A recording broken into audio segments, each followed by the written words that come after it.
दोस्तों स्वागत है आप सबका फिर से एक और नए वीडियो में। आज के इस वीडियो में हम लोग पढ़ने वाले हैं ईबीआईटी एंड ईपीएस एनालिसिस के बारे में। अभी ये पार्ट 1 होगा जिसमें हम बात करेंगे इसके कॉन्सेप्ट की और साथ में ये देखेंगे कि किस तरीके से अर्निंग पर शेयर की जो वैल्यू होती है उसको कंप्यूट किया जाता है इन डिफरेंट सिचुएशन। और ये जो टॉपिक होता है हमारा ईबीआईटी एंड ईपीएस एनालिसिस वाला, इसको इसका यूज क्या होता है एक्चुअल में, ठीक है। मतलब एक एग्जांपल के थ्रू हम लोग ये समझेंगे कि जो ये पूरा एनालिसिस हम लोग पढ़ रहे हैं इसका यूज क्या होता है। और इसके बाद जो पार्ट 2 होगा उसमें हम लोग बात करेंगे फाइनेंशियल ब्रेक इवन पॉइंट की और साथ में इंडिफरेंस पॉइंट की। तो टॉपिक को यहाँ पर स्टार्ट करते हैं। सबसे पहले ईबीआईटी और ईपीएस का मतलब समझते हैं। देखिए ईबीआईटी का मतलब क्या होता है। ईबीआईटी का फुल फॉर्म अगर देखा जाए तो होता है earning before interest and tax. Earning before interest and tax. और इसको हम लोग ऑपरेटिंग प्रॉफिट भी बोलते हैं। जो ईबीआईटी होता है इसको हम लोग ऑपरेटिंग प्रॉफिट, ठीक है, इसको हम लोग ऑपरेटिंग प्रॉफिट भी बोलते हैं। ऑपरेटिंग प्रॉफिट इसलिए बोलते हैं क्योंकि जो भी आपके ऑपरेशंस हैं, जो आपका बिजनेस का मेन पर्पस है, वो ऑपरेशंस के थ्रू जब आप अपनी अर्निंग निकालते हो तो उसी अर्निंग को हम लोग बोलते हैं ऑपरेटिंग प्रॉफिट या फिर ईबीआईटी। अब क्या होता है, ये जो ऑपरेटिंग प्रॉफिट आपने निकाला है इसमें अभी आप अपना इंटरेस्ट नहीं माइनस करते हो। जैसे मान लो अगर आपका आपने डेट लिया हुआ, आपने लोन लिया हुआ है, तो उस लोन पे आप क्या पे कर रहे होगे, इंटरेस्ट पे कर रहे होगे। साथ में जो भी आपकी अर्निंग हुई उस पर आप टैक्स भी तो पेमेंट करोगे। तो ये जो ऑपरेटिंग प्रॉफिट होता है, जो ईबीआईटी है हमारा, ये बिफोर इंटरेस्ट एंड टैक्स होता है, इसलिए इसको हम लोग बोलते हैं earning before interest and tax. इसके बाद आता है earning per share, EPS, earning per share. तो अर्निंग पर शेयर का मतलब होता है कि हर एक शेयर पे आप अपने इक्विटी शेयर होल्डर्स को कितना पेमेंट कर रहे हो। हर एक शेयर पे, हर एक इक्विटी शेयर पे कितनी अर्निंग, कितना प्रॉफिट आप उनको दे रहे हो। तो ये होता है हमारा अर्निंग पर शेयर। क्योंकि अल्टीमेटली जो भी आपका प्रॉफिट है, ठीक है, वो कहाँ पे डिस्ट्रीब्यूट होने वाला है, वो इक्विटी शेयर होल्डर्स को तो डिस्ट्रीब्यूट होगा। और अगर आपके पास में प्रेफरेंस शेयर कैपिटल भी है तो उनको आप डिविडेंड दे दोगे, प्रेफरेंस डिविडेंड, जो कि फिक्स होता है। लेकिन जो अर्निंग पर शेयर होता है, जो भी बचा हुआ कुछ प्रॉफिट होता है हमारे पास में, वो सारा किसके हाथ में जाता है, वो इक्विटी शेयर होल्डर्स के पास में जाता है। तो इसीलिए हम लोग यहाँ पर ये देखते हैं कि जो भी हमारा कैपिटल स्ट्रक्चर है उसका उसका क्या इंपैक्ट पड़ रहा है हमारे अर्निंग पर शेयर पे। टॉपिक अगर यहाँ पर हम लोग देखें ईबीआईटी एंड ईपीएस एनालिसिस के, तो यहाँ पर देखिए क्या बोल रहे हैं, determine the effect of different sources of financing on earning per share. अब यहाँ पर देखें, आपके पास में जो कैपिटल स्ट्रक्चर आपका होता है वो बेसिकली दो तरीके की कैपिटल को मिला के बना होता है। एक होती ओन्ड कैपिटल, ठीक है, एक होती ओन्ड कैपिटल मतलब जो आपकी खुद की कैपिटल है। दूसरी होती है बोरोड कैपिटल, ठीक है। बोरोड कैपिटल को हम लोग दूसरे नाम से बोलते हैं डेट या फिर लॉन्ग टर्म डेट। और ओन कैपिटल में आपके पास में एक तो देखिए वो आ जाता है, इक्विटी शेयर होल्डर्स आ जाते हैं, और दूसरे आपके पास में प्रेफरेंस भी आ जाते हैं। तो यहाँ पर हम लोग ये देखते हैं कि जो हमारे पास में इक्विटी शेयर कैपिटल है, प्रेफरेंस शेयर कैपिटल और डेट है हमारे पास में, तो ये जो हमारा स्ट्रक्चर चल रहा है, जैसे मान लीजिए कि आपके पास में जो टोटल कैपिटल थी, उस टोटल कैपिटल में 30% आपके पास में इक्विटी थे, 20% आपके पास में प्रेफरेंस थे, और आपके पास में 50% जो थे वो डेट थे। दूसरा सिचुएशन ये हो सकती है कि किसी के पास यहाँ पर हो सकता है 40% इक्विटी हो, 10% यहाँ पर प्रेफरेंस हो और 50% यहाँ पर डेट हो। किसी के पास हो सकता है कि 20% डेट हो, किसी के पास 30% प्रेफरेंस का हो और यहाँ पर 50% इक्विटी हो। तो हर एक कंपनी का अलग अलग कैपिटल स्ट्रक्चर होता है, मतलब उनका जो परसेंटेज है इक्विटी, प्रेफरेंस और डेट का, ये चेंज होता रहता है।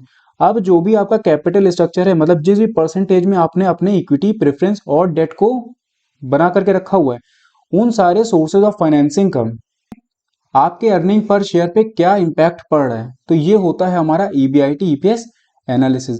तो ये क्या बताता है हमको, इफेक्ट बताता है of different sources of financing. Different sources of financing का मतलब इक्विटी, प्रेफरेंस एंड डेट, इनका क्या इंपैक्ट पड़ेगा ऑन अर्निंग पर शेयर। और क्या हेल्प करता है, help to choose between different alternative combination of financing. जैसे मैंने आपको बताया ना, एक कॉम्बिनेशन आपके पास में ये है, एक कॉम्बिनेशन आपके पास में ये है और एक कॉम्बिनेशन आपके पास में ये है।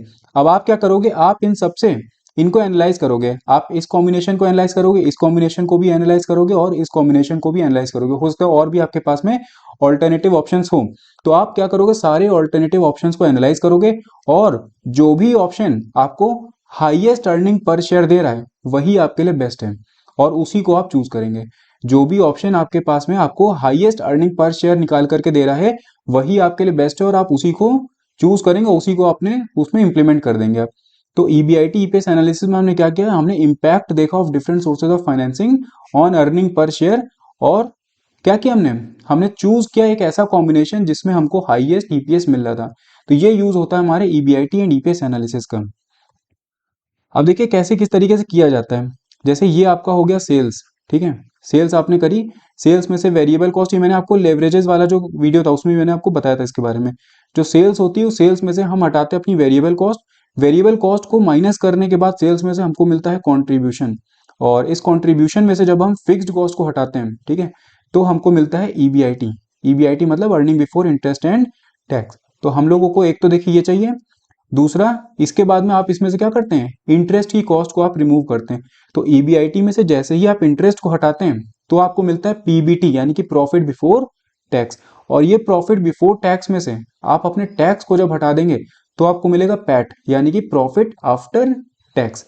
और ये प्रॉफिट आफ्टर टैक्स में से जब आप प्रेफरेंस डिविडेंड हटाते हैं, जितना भी प्रेफरेंस डिविडेंड आप पे कर रहे हैं वो जब आप इसमें से रिमूव करेंगे तो आपको यहाँ पर जो अमाउंट मिलता है, ये जो जेड जेड जेड लिखा हुआ है, ये जो अमाउंट है ये आपके इक्विटी शेयर होल्डर्स का होता है। मतलब जितना भी ये पैसा बचा होगा ये पूरा किसके हाथ में जाएगा, इक्विटी शेयर होल्डर्स के हाथ में जाएगा।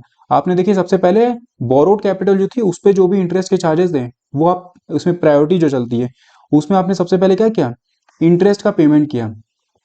इंटरेस्ट का पेमेंट करने के बाद प्रेफरेंस डिविडेंड का पेमेंट होता है, और लास्ट में जो भी प्रॉफिट हमारे पास में रिमेनिंग होता है वो किसके हाथ में जाता है, इक्विटी शेयर होल्डर्स के हाथ में यहाँ पर चला जाता है। रिटेन्ड अर्निंग भी आप कुछ उसमें से निकाल करके रख सकते हो, लेकिन यहाँ पर हम उसकी बात नहीं करेंगे। तो यहाँ पर जो भी प्रॉफिट बचा हुआ है वो किसके पास में गया, वो यहाँ पर चला गया हमारे इक्विटी शेयर होल्डर्स के पास में। और इसी में देखें जो ये जेड जेड एस वाला अमाउंट बचा हुआ है, इसी को जब आप इसी को जब आप number of equity share holder से डिवाइड कर देते हो, नंबर ऑफ इक्विटी शेयर, जितने भी आपके पास में इक्विटी शेयर इशूड हैं उससे जब आप डिवाइड कर देते हो तो आपको मिलता है अर्निंग पर शेयर। तो आपको यहाँ पर इनकम स्टेटमेंट जो आपको दी गई है इसमें से आपको ये समझ में आ गया कि सबसे पहले आपकी सेल्स होती है, सेल्स में से आप वेरिएबल कॉस्ट को रिमूव करते हो, फिर आपको कॉन्ट्रीब्यूशन मिलता है, उसमें से आप फिक्स्ड कॉस्ट को रिमूव करते हो, फिर आपको ईबीआईटी मिलता है। ईबीआईटी में से आप इंटरेस्ट को जब आप माइनस करोगे तो आपको क्या मिलता है, पीबीटी। जब ईबीआईटी में से आप इंटरेस्ट को माइनस करते हो तो आपको पीबीटी मिलता है। पीबीआईटी से जब आप अपने टैक्स को रिमूव कर देते हैं तो आपको मिलता है पैट, ठीक है। और पैट में से जब आप प्रेफरेंस डिविडेंड को माइनस कर देंगे तो आपको वो प्रॉफिट मिल जाएगा जो कि आप अपने इक्विटी शेयर होल्डर्स को डिस्ट्रीब्यूट करने वाले हैं। अब इसके बाद बात कर लेते हैं इसके फॉर्मूले की। देखें यहां पर अगर आप फॉर्मूला देखेंगे तो यहां पर अर्निंग पर शेयर के हम लोगों को दो फॉर्मूले दिए हुए हैं। दो नहीं मतलब बेसिकली देखिए एक ही तरीके का ये कंबाइंड फॉर्मूला है, इसमें सारी आपके जितने भी सोर्सेज ऑफ फाइनेंसिंग है वो सारे आ गए। जैसे यहाँ पर अगर आप देखेंगे तो ये डिफरेंट ऑल्टरनेटिव्स आपको बताए गए, तो इसको भी एक बाद में डिस्कस करेंगे, अभी पहले इसकी बात कर लेते हैं।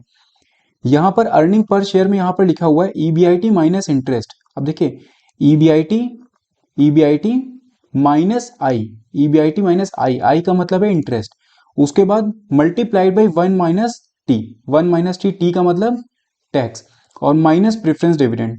अब देखिए यहाँ पर क्या है, ईबीआईटी माइनस आई, ईबीआईटी माइनस आई, जब ईबीआईटी में से आपने इंटरेस्ट को हटा दिया तो आपको क्या मिल गया, पीबीटी मिल गया। तो ये वाला जो पूरा पार्ट है हमारा, ये वाला जो पूरा पार्ट है ये क्या है, पीबीटी, प्रॉफिट बिफोर टैक्स। अब क्या होता है, अब आप इसमें से टैक्स को रिमूव करेंगे, तो टैक्स को यहां पर रिमूव करने की जगह हम लोग एक काम देखिए ये कर सकते हैं। जैसे मान लीजिए थोड़ी देर के लिए कि यहाँ पर 10,000 रुपीज था, पीबीटी हमारा 10,000 रुपीज था। अब इसमें से क्या किया हमने, 40% टैक्स को रिमूव कर दिया, तो 10,000 का 40% कितना होगा, 10,000 का 40% यानी कि 4,000 रुपीज, सॉरी ये 40,000 हो गया, 4,000, ठीक है, ये हो जाएगा 4,000। तो यहाँ पर आपके पास जो अमाउंट बचेगा वो होगा 6,000, जिसको हम लोग क्या बोलते हैं, प्रॉफिट आफ्टर टैक्स। तो ये अगर मान लीजिए 100% था, ठीक है, ये 100% था, ये आपका 40% इसमें से चला गया, तो यानी कि जो पैट है वो कितना बचा, 60% ही तो बचा। जो पैट है आपका वो कितना बचा, 60% बचा।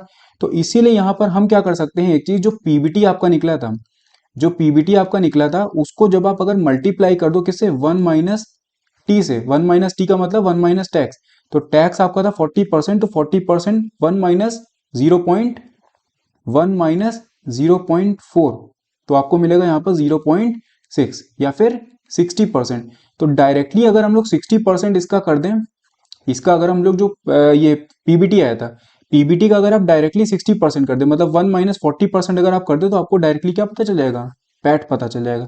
इसीलिए यहां पर हमने क्या किया, यहां पर हमने 1 - t इसमें से मल्टीप्लाई कर दिया। तो ये जो ब्रैकेट हमारा लगा हुआ है, ये ओवरऑल हमको क्या बता रहा है, ये हमको बता रहा है पैट, मतलब प्रॉफिट आफ्टर टैक्स। तो EBIT minus I multiplied by 1 - t, तो ये जब हम करेंगे तो हमको मिल जाएगा प्रॉफिट आफ्टर टैक्स। और इसमें से अगर हम माइनस प्रेफरेंस डिविडेंड कर दें तो हमको वो प्रॉफिट पता चल जाएगा कि हमारा पास में कितना प्रॉफिट अवेलेबल है फॉर इक्विटी शेयर होल्डर्स। इसके बाद अगर आप इसको डिवाइड कर दोगे नंबर ऑफ इक्विटी शेयर्स है, तो आपको ईपीएस पता चल जाएगा। इसी को यहां पर देखिए दूसरे तरीके से लिख दिया गया है, ये पैट। इसको एक और तरीके से भी आप लिख सकते हो, देखो पीबीटी मल्टीप्लाइड बाई 1 - t, ठीक है, क्योंकि यही हमारा क्या था, पीबीटी मल्टीप्लाइड बाई 1 - t, ये पैट होता है, तो ये होता है पैट, ठीक है। PBT multiplied by 1 - t is equal to PAT. तो ये हो गया, और इसमें से आपको हटा देना है क्या, इसमें से आपको रिमूव करना है preference dividend divided by number of equity shares जो भी होंगे उनसे आप डिवाइड कर दो, तो ये भी आपको क्या मिल जाएगा, ईपीएस। अब इसके बाद देखिए क्या होता है, इसके बाद आपको डिफरेंट ऑल्टरनेटिव्स मिलते हैं। अब डिफरेंट ऑल्टरनेटिव में आपके पास में क्या क्या होगा, आपके पास में मैंने कहा कि 3 तरीके की कैपिटल आप देख सकते हो।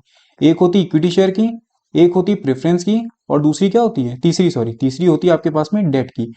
तो आप इक्विटी भी रख सकते हो सकता है आपके पास में पूरी जो कैपिटल है वो इक्विटी की हो, या फिर हो सकता है आपके पास में पूरी की पूरी कैपिटल किसकी हो, प्रेफरेंस की हो या फिर डेट की हो, या फिर आपके पास में मिक्स हो सकता है, इक्विटी प्रेफरेंस हो सकता है, इक्विटी डेट हो सकता है, या फिर प्रेफरेंस और डेट हो सकता है। तो आपके ऊपर डिपेंड करता है कि आप क्या क्या ऑल्टरनेटिव यूज कर रहे हो। अगर आप अपने कैपिटल स्ट्रक्चर में डेट रखोगे तो यहाँ पर इंटरेस्ट माइनस होगा। अगर आपके पास में डेट नहीं है तो इंटरेस्ट आप नहीं माइनस करेंगे। अगर आपके पास में प्रेफरेंस कैपिटल है तो फिर आप प्रेफरेंस डिविडेंड ही माइनस करेंगे, समझ है ना। अगर आपके पास में कैपिटल स्ट्रक्चर में डेट प्रेजेंट है तो फिर आप इंटरेस्ट यहां पर माइनस करेंगे, अदरवाइज इंटरेस्ट कहां से माइनस करेंगे जब डेट ही आपने नहीं लिया हुआ है। इसके बाद अगर आपके पास में प्रेफरेंस कैपिटल भी है तो उसका प्रेफरेंस डिविडेंड भी आपको माइनस करना पड़ेगा। इक्विटी शेयर के केस में कुछ ऐसा नहीं होता है, ये नॉर्मल पूरा का पूरा जो काम ये तामझाम हम लोग कर रहे हैं वो इक्विटी शेयर होल्डर्स के लिए ही कर रहे हैं, ठीक है। तो इक्विटी शेयर कैपिटल तो हमारी रहती है, साथ में इन दोनों का ऑल्टरनेटिव हम लोगों के पास में आता है। मतलब हम इक्विटी के साथ में प्रेफरेंस भी रख सकते हैं, हो सकता है इक्विटी के साथ में डेट भी रख सकते हैं, और हो सकता है इक्विटी के साथ में प्रेफरेंस और डेट तीनों हो। तो यहाँ पर एक ऑल्टरनेटिव जो है वो हमारे पास में किसका है, इक्विटी का, डेट का और प्रेफरेंस शेयर्स का। तो ये हम लोगों ने अभी बात कर ली इसकी ईबीआईटी माइनस इंटरेस्ट। अब अगर देखिए डेट प्रेजेंट है, इसका मतलब ईबीआईटी में इंटरेस्ट को माइनस करेंगे और मल्टीप्लाई में 1 - t तो लगेगा ही लगेगा। ये हमारा हो गया वही पैट। और पैट में से क्योंकि प्रेफरेंस शेयर भी था तो इसलिए हमने प्रेफरेंस डिविडेंड यहाँ पर माइनस कर दिया। इसके बाद अगर मान लीजिए कि प्रेफरेंस शेयर नहीं होते हैं आपके पास में, ठीक है, अगर आपके पास में प्रेफरेंस शेयर्स नहीं है तो आप मत माइनस करो। अगर कैपिटल प्रेजेंट है तभी तो आप प्रेफरेंस का डिविडेंड दोगे, नहीं है तो मत दो। तो अगर आपके पास में कैपिटल स्ट्रक्चर में सिर्फ और सिर्फ इक्विटी एंड डेट है, उस केस में आपका प्रेफरेंस डिविडेंड यहाँ पर माइनस नहीं होगा। तो अब आप क्या करोगे, सिर्फ और सिर्फ EBIT minus interest multiplied by 1 - t, और ये होता है क्या, पैट, प्रॉफिट आफ्टर टैक्स, और divided by number of equity shares, तो आपको डायरेक्टली वो पता चल जाएगा। इसके बाद एक ऑल्टरनेटिव आता है जहां पर आपके पास में डेट नहीं है। अब अगर आपके पास में डेट नहीं है तो इसका मतलब ये जो इंटरेस्ट है, क्या ये आप माइनस करोगे, नहीं करोगे। तो आप सीधे सीधे क्या कर दो, EBIT multiplied by 1 - t, EBIT multiplied by 1 - t। तो जब इंटरेस्ट डेट था ही नहीं हमारे पास में तो हमने इंटरेस्ट को हटा दिया उसमें से, फॉर्मूले में से, और हमारे पास में क्या है, प्रेफरेंस शेयर कैपिटल भी है, तो हमने यहाँ पर प्रेफरेंस डिविडेंड भी माइनस कर दिया। इन केस मान लीजिए कि ये भी नहीं होता है, ना आपके पास में डेट है ना आपके पास में प्रेफरेंस शेयर कैपिटल है, तो उस केस में आप क्या होगा, सिर्फ आपका EBIT multiplied by 1 - t divided by number of equity share. वैसे ऐसा होता नहीं है। अगर इक्विटी होती किसी कंपनी के पास में, दो बेसिक कैपिटल सबके पास में रहती है, एक होती इक्विटी और दूसरी होती डेट। ऐसी कोई कंपनी मेरे ख्याल से नहीं होगी जिसके पास में डेट ना हो। सब लोग डेट का और इक्विटी का कॉम्बिनेशन लेकर के ही चलते हैं। प्रेफरेंस हो सकता है उनके पास में हो सकता है उनके पास में ना भी हो। अब एक एग्जांपल यहाँ पर देखते हैं, एग्जांपल से समझते हैं कि किस तरीके से ये वर्क करता है। देखें यहाँ पे अगर आप देखें तो टोटल कैपिटल आपको दी गई 20 लाख की, जिसमें से इक्विटी शेयर्स आपके पास में है 15 लाख के, एट द रेट ऑफ 15 पर इक्विटी शेयर। 15 रुपए का एक इक्विटी शेयर है और आपके पास में जो टोटल इक्विटी की कैपिटल है वो 15 लाख है। तो यहाँ पर अगर आप देखो तो 15 लाख की कैपिटल है आपके पास में, और एक शेयर जो है वो 15 रुपए का है। इसका मतलब नंबर ऑफ इक्विटी शेयर कितने हो गए, नंबर ऑफ इक्विटी शेयर आपके निकलेंगे 15, और ये 15, तो ये हो जाएगा 1 लाख। तो आपके पास में नंबर ऑफ इक्विटी शेयर्स कितने हो गए? 1 लाख। ठीक है, इसके बाद हमको यहाँ पर दी गई है सेल्स, उसमें से वेरिएबल कॉस्ट को हमने रिमूव किया, यानी कि 10 लाख माइनस 6 लाख, तो कॉन्ट्रीब्यूशन यहाँ पे मिल रहा है 4 लाख का। इसमें से माइनस किया फिक्स्ड कॉस्ट को जो कि 1,50,000 थी, तो हमको ईबीआईटी मिल गया। ईबीआईटी 2,50,000। अब इसमें से इंटरेस्ट माइनस किया हमने तो 50,000 का। उसके बाद फिर 50,000 देखिए कैसे आए। यहाँ पर डेट आपके पास में था 5 लाख का, और 10% पर एनम के अकॉर्डिंग यहाँ पर इंटरेस्ट चार्ज किया जा रहा है। तो 5 लाख का 10% यानी कि 50,000 रुपये आपका क्या हो जाएगा? इंटरेस्ट हो जाएगा। तो 2,50,000 माइनस 50,000, तो ये हो जाएगा 2 लाख। तो पीबीटी आपका निकला 2 लाख। इसमें से 40% का टैक्स हम दे रहे थे, तो ये 2 लाख का 40% यानी कि 80,000 रुपीज़। हाँ ठीक, 80,000। तो 80,000 इसमें से जब माइनस किया तो हमको पैट जो मिल रहा था वो था 1,20,000 का। तो आपको पता है यहाँ पर कौन कौन सी कैपिटल है? इक्विटी कैपिटल तो है ही है, और साथ में डेट कैपिटल है। तो इक्विटी एंड डेट हमारे पास में यहाँ पर जब होता है तो उस केस में हम ये वाला फॉर्मूला यूज करते हैं, PAT divided by number of equity shares. तो अगर मान लीजिए जब आप एग्जाम में क्वेश्चन कर रहे हैं और आपको अगर इस तरीके से फॉर्मूला आपको याद है, तो आप डायरेक्टली कर लो, आपको सेल्स और वेरिएबल कॉस्ट वाला नाटक करने की जरूरत ही नहीं पड़ी। ये तो मैंने आपको सिर्फ समझाने के लिए बता दिया। तब आप डायरेक्टली क्या करेंगे? EBIT minus interest. ठीक है, ईबीआईटी आपको दिया हुआ 2,50,000 का, माइनस इंटरेस्ट आपका कितना था? 50,000 का। ठीक है, मल्टीप्लाइड बाई 1 - टी। अब टी में देखिए 40% आपका टैक्स जा रहा था, तो 40% नहीं लिखेंगे आप वहां पे। 40% का मतलब होता है 0.40। तो यहां पर आप लिखेंगे 0.4, और ये आपका ब्रैकेट क्लोज हो गया, क्योंकि प्रेफरेंस डिविडेंड है नहीं, प्रेफरेंस कैपिटल हमारे पास में है नहीं, तो उसका डिविडेंड भी हम नहीं देंगे। और डिवाइडेड बाई क्या हो जाएगा? 1 लाख रुपीज। तो ये आपका निकलेगा 2 लाख। देखिए अल्टीमेटली ये यही निकलने वाला है, ये 1,20,000। ठीक है, लेकिन हम लोग इसको इस तरीके से करके देख रहे हैं। तो ये हो जाएगा 2,50,000, ये तो 2 लाख हो जाएगा। 2 लाख मल्टीप्लाइड बाई 0.6। तो 2 लाख मल्टीप्लाइड बाई 0.6 अगर आप करेंगे तो ये आपको मिलेगा 1,20,000। और इसको जब आप डिवाइड कर देंगे 1 लाख से, ये 4 0 इधर के, और 1.2 पर शेयर, मतलब अर्निंग पर शेयर हमारा कितना निकल के आया? 1.2 रुपीज। और अगर आपको डायरेक्टली पैट दिया जाता है मान लीजिए एग्जाम में, जैसे हो सकता है कई बार आपको पीबीटी दे दें वो डायरेक्टली, ये वाला आपको हो सकता है पीबीटी दे दें। तो पीबीटी मैंने आपको बता दें कि ये वाला जो पोर्शन है ये पीबीटी का है। ये वाला पूरा पोर्शन, ये पूरा पोर्शन पीबीटी का है, प्रॉफिट बिफोर टैक्स। मतलब ईबीआईटी माइनस इंटरेस्ट। तो जब ईबीआईटी माइनस इंटरेस्ट आप करते हैं तो आपको मिलता है पीबीटी। इस चीज का हमेशा ध्यान रखिएगा। तो हो सकता है एग्जाम में जब आप क्वेश्चन को करें तो आपको पीबीटी दे दें। तो पीबीटी में बस आपको क्या करना पड़ेगा? 1 - टी मल्टीप्लाई करना पड़ेगा, और divided by number of equity share आप करेंगे, तो वैसे ही आपका आंसर निकल आएगा।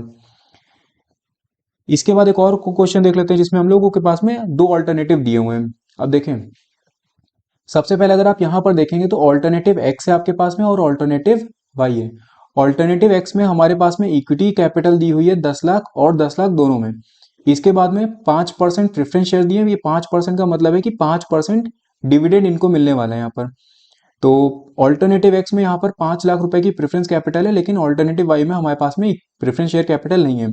और डेट कैपिटल की बात करें तो डेट कैपिटल यहाँ पर 5 लाख, और यहाँ पर 10 लाख। ठीक है, और ये 10% के अकॉर्डिंग यहाँ पर इंटरेस्ट चार्ज होगा।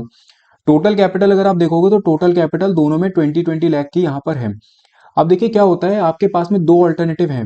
आप ऑल्टरनेटिव एक्स की तरफ जा सकते हो, और आप इसमें ऑल्टरनेटिव वाई की तरफ जा सकते हो। मतलब एक जगह पे आप 10 लाख की इक्विटी रख रहे हो, 5 लाख की प्रेफरेंस और 5 लाख का डेट। दूसरी तरफ में अगर आप देखेंगे तो 10 लाख की इक्विटी है, और 10 लाख का आपके पास में डेट है, प्रेफरेंस वहां पर नहीं है। टोटल आपको 20 लाख रुपए की जरूरत है। तो अब आपके दिमाग में ये आएगा कि कौन सा ऑल्टरनेटिव मुझे चूज करना चाहिए। तो उसके लिए आप क्या करेंगे? इसी का यूज करने वाले ईबीआईटी और ईपीएस एनालिसिस का आप यूज यहाँ पे करेंगे। अब अगर आप यहाँ पर ऑल्टरनेटिव एक्स का देखेंगे इनकम स्टेटमेंट में, तो यहाँ पर क्या है? Sales, variable cost, contribution, fixed cost, ये सब हमारा सेम है यहाँ तक। ठीक है, ईबीआईटी भी यहाँ तक सेम आया, मतलब यहाँ तक वाला पूरा पोर्शन हमारा सेम था। ईबीआईटी से कहानी थोड़ी सी चेंज हो जाती है। ईबीआईटी हमको दोनों केसेस में 2,50,000 और 2,50,000 का मिल रहा था, क्योंकि दोनों हमारे ही केसेस हैं, तो हमको ईबीआईटी दोनों में सेम मिल रहा था। अब हमारा यहाँ पर शुरू होता है ईबीआईटी के बाद की कहानी, जो कि ईबीआईटी और ईपीएस एनालिसिस का मेन फोकस होता है। पहले वाले केस में अगर आप देखेंगे तो डेट आपके पास में यहाँ पर ऑल्टरनेटिव एक्स में 5 लाख का था, और 10% आप इस पे इंटरेस्ट का पेमेंट कर रहे थे, यानी कि 5 लाख का 10% 50,000 रुपीज। तो यहाँ पर 2,50,000 में से आप माइनस कर रहे हो 50,000, तो आपको पीबीटी जो मिल रहा है वो 2 लाख का मिल रहा है। दूसरे वाले केस में अगर आप देखेंगे तो डेट आप पे कर रहे हो कितना, 10 लाख का आपने डेट लिया हुआ, 10% आप इस पे वो दे रहे हो, इंटरेस्ट दे रहे हो। तो यहाँ पर 2,50,000 में से माइनस होगा 1 लाख रुपए, ठीक है, 10 लाख का 10%, 1 लाख रुपए। तो यहाँ पर आपका जो पीबीटी मिल रहा है आपको, वो मिल रहा है 1,50,000 का। अब इसके बाद अगर आप देखो तो टैक्स यहाँ पर वही सेम होगा, यहाँ पर 80,000 गया, यहाँ पर 60,000 गया, क्योंकि पीबीटी पे चार्ज हो रहा है। इसके बाद आपका जो पैट आ रहा है, तो 2 लाख माइनस 80,000 यानी कि 1,20,000 पैट यहाँ पर आया, और 1,50,000 माइनस 60,000 तो 90,000 का हमारा यहाँ पर आ रहा है। इसके बाद बात आती है प्रेफरेंस कैपिटल की। तो प्रेफरेंस शेयर्स पे हम लोग डिविडेंड दे रहे हैं 5% का। तो 5 लाख रुपए की कैपिटल है, इसका 5% हम प्रेफरेंस डिविडेंड पे कर रहे हैं। तो 5% का मतलब है 5,525, तो 25,000 का आप प्रेफरेंस डिविडेंड यहाँ पर पे कर रहे हो इन लोगों को। तो ये कितना हो गया, 1,20,000 माइनस 25,000 यानी कि 95,000। और ये क्या है, ये लेफ्ट ओवर प्रॉफिट है हमारे इक्विटी शेयर होल्डर्स के लिए। यहाँ पर क्योंकि प्रेफरेंस शेयर कैपिटल थी नहीं, और इसमें ऑल्टरनेटिव वाई में प्रेफरेंस शेयर कैपिटल नहीं थी, तो प्रेफरेंस डिविडेंड की बात भी वहां पर नहीं आएगी। और यहाँ पर आपको मिला है 90,000 का। अब देखिए क्या करना है, यहाँ पे अगर आप देखेंगे तो यहाँ पर ये वाला फॉर्मूला, एक हमारे पास में ये वाला ऑप्शन है, एक ऑप्शन हमारे पास में ये है, और दूसरा ऑप्शन हमारे पास में ये वाला है। तो यहाँ पर क्या करेंगे, आप सबसे पहले लिखें ईपीएस ऑफ ऑल्टरनेटिव एक्स। अब ऑल्टरनेटिव एक्स में आपके पास में क्या क्या दिया हुआ है, ऑल्टरनेटिव एक्स में आपके पास में है equity, debt and preference share capital. तो यहाँ पर हमारा फॉर्मूला हो जाएगा EBIT minus interest multiplied by 1 minus T, और यहाँ पर साथ में माइनस हो जाएगा प्रेफरेंस डिविडेंड, और divided by number of equity shares. अच्छा, नंबर ऑफ इक्विटी शेयर भी यहीं पे निकाल लेते हैं तुरंत। 10 लाख की कैपिटल और एक शेयर हमारा 10 रुपए का है, तो यानी कि 10 लाख डिवाइडेड बाई 10। तो नंबर ऑफ इक्विटी शेयर्स जो होंगे वो कितने होंगे, नंबर ऑफ इक्विटी शेयर्स ये हो जाएंगे 1 लाख, दोनों केसेस में, ठीक है, दोनों केसेस में 1 लाख रुपए हो जाएगा। इसके बाद आप अगर देखो earning per share of alternative Y, तो यहाँ पर हमारे पास में ऑल्टरनेटिव वाई में इक्विटी थी और साथ में डेट था। तो इक्विटी और डेट अगर है तो वो हमारा ये वाला पार्ट हो जाएगा, EBIT minus interest multiplied by 1 minus T, और whole divided by number of equity shares. तो यहाँ पर अगर आप देखो ईबीआईटी माइनस इंटरेस्ट का मतलब पीबीटी, और पीबीटी में 1 माइनस टी अगर हम करेंगे तो हम लोगों को मिलता है पैट। तो ये वाला जो पूरा पोर्शन होता है ये क्या होता है, प्रॉफिट आफ्टर टैक्स का। तो डायरेक्टली इसको लिख सकते हैं हम लोग, क्योंकि हम लोगों को दिया ही हुआ है प्रॉफिट आफ्टर टैक्स।